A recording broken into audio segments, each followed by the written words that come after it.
Hello there, travel creators. Welcome back to the Travel Creator Podcast. I'm Laura, and I'm a content developer for travel content creators. Man, can we get a little counter for how many times I'm going to say that in this season? Today we are going to be diving in talking about how you can create a content organization system that you will actually use. There are so many tools out there that you can use to organize and manage your content. And I'll admit, I've been one of those people who sees a new tool or a new system or somebody's using something and I sign up for it immediately and I use it for a few weeks and then I go back to the good old pen and paper. But then I realized that there will always be another software and there will always be another website to remember the login for. It's not about finding the latest and greatest tools. It's about finding what works for you. It's kind of like, okay, I bought this car. This car works and it works for me and what I needed to do. And I see this new car and I'm not just going to go buy that new car just because I think it will work better. It's like, no, we're going to use what works for us. So it can be a tough pill to swallow, but sometimes the ugliest platforms out there might be the ones that work best for you and the ones that you'll actually use, and you can own that. So if you're a Google Sheets organize my content creator person, it's okay. You own that. That's all right. We'll get you a name tag. Now, of course, I'm not going to lead you down the hole of ugly platforms to organize your content with, but I will be leading you towards the one that I love and use every day, and it's visually quite pleasing. That platform is called Asana. Now, in a perfect world, Asana would be paying me some money to say all these nice things I'm about to say about their software, but they are not. That also means you'll get my real opinion of everything it has to offer and how it really works. All right, I recommend using Asana because visually you can move cards around so easily. When I mention cards in this episode, I'm talking about the individual tasks or little movable sections that you'll write your content on and that you can open and see all of your lovely content in. Asana calls them tasks. I call them cards. I'm sorry. It also works really well with Google Suite, so Asana links nicely with docs, sheets, etc. There's also so many things you can toggle, so you can add a person who's responsible for the tasks. It even has real-time editing that doesn't suck. So it's really great when you are working with a team or working side by side next to someone. Highly recommend. You can also set a due date, and each card has a checklist feature at the bottom that you can cross off tasks that happen for every single piece of content, like proofreading, hopefully, or maybe graphic creation. You can even assign each card a priority if that makes you feel better. You can also either view the board with these cards, these tasks in columns, or as a table. I never choose to look at it as a table. I always choose the board. It feels much easier and a little less overwhelming. Asana also has a wonderful tag system that I'll explain more about in a second. And my favorite part is that the app is chef's kiss, beautiful, and easy to use. Now that I've completely sold you, here's how you can set up a content organization system you will actually use. By the way, I've been asked this before. I'm doing this all on the free version of Asana. I don't pay for it, and I haven't found a reason I need to yet. I think that if you're operating with a larger team or you need to share it with a couple of people, you need to upgrade to their $10 a month plan. Anyway, after you've created an account, I recommend starting this process on your computer. It's just a bit easier to see everything nice and large.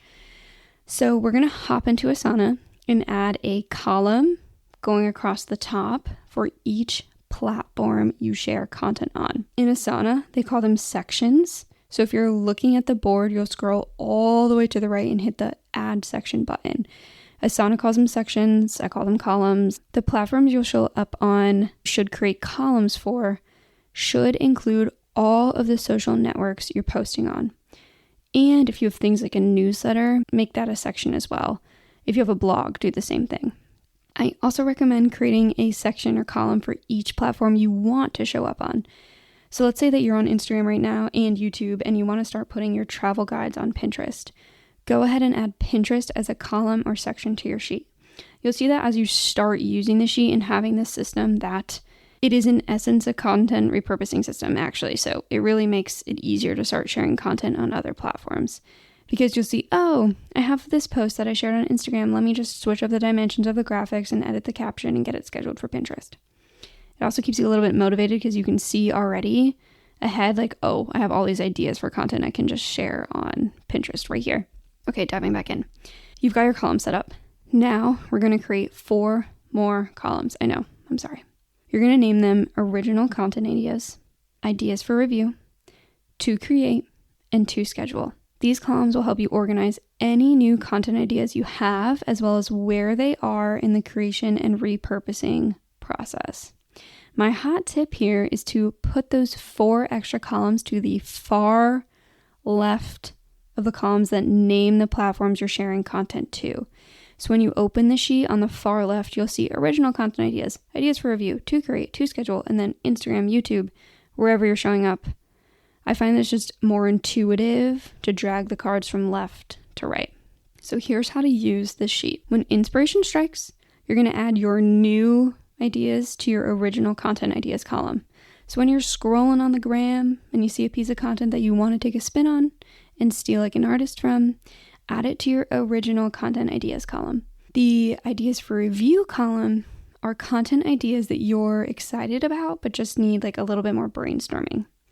So you'll treat your original content ideas column as a dumping ground for all your ideas.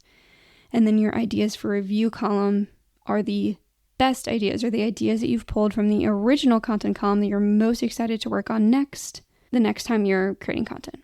Your cards in your to create column are your lowest hanging fruit.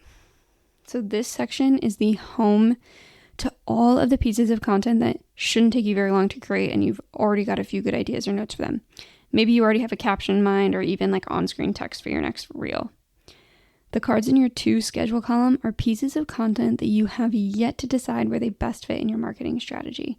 So you might have a killer piece of content, but you're not sure if it should first be a blog post or an Instagram post. These cards can go here.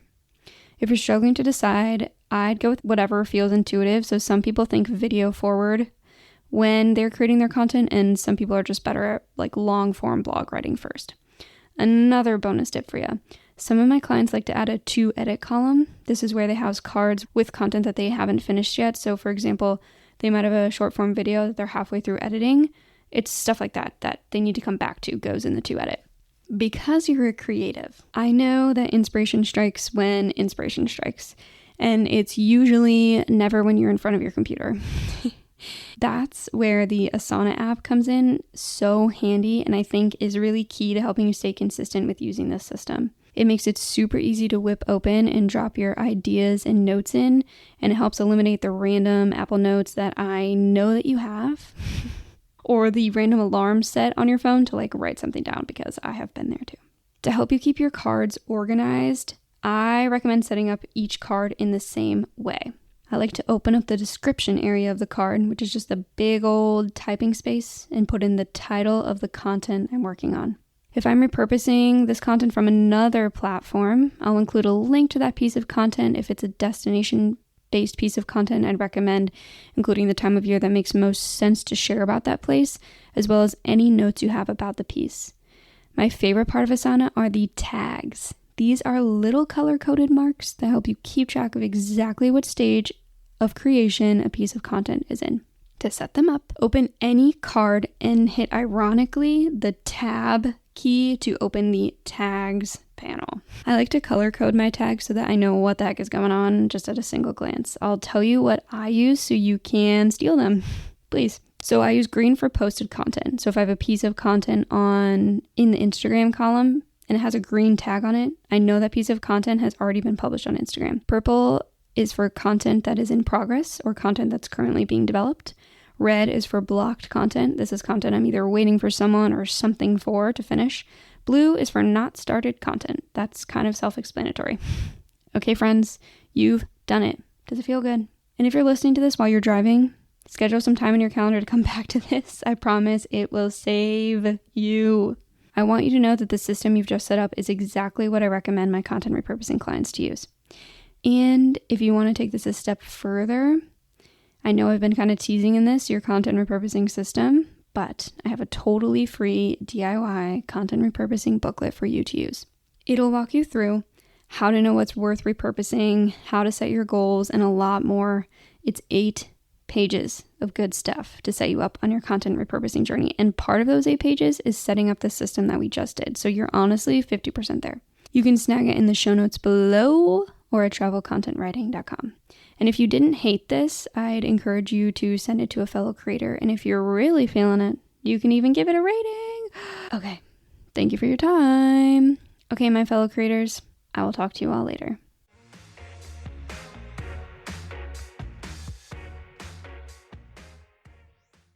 You're still here? I just wanted you to know, every week I send a newsletter called The Content Compass.